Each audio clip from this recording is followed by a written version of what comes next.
मध्ये प्रह्लादेनोदितम् पुरा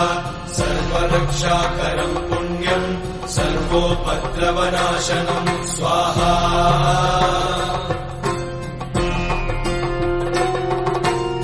सर्वसम्पत्करम् चैव स्वर्गमोक्षप्रदायकम् ध्यात्वा नृसिंहम् देवेशम् हेमसिंहासनस्थितम् स्वाहा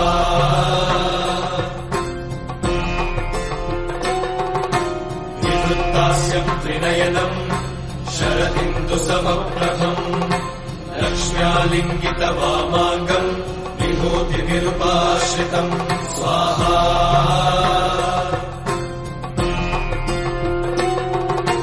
चतुर्भुजम् कोमलाङ्गम् स्वर्णकुण्डलशोभितम्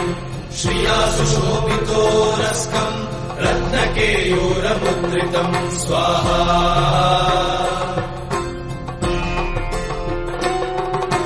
तप्तकाञ्चन सङ्काशम् पीतनिर्मलवाससम्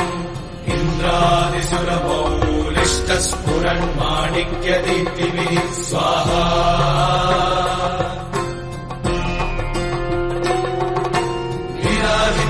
पदद्वन्द्वम् शङ्खचक्रादिहेतिभिः गरुत्मता च विनया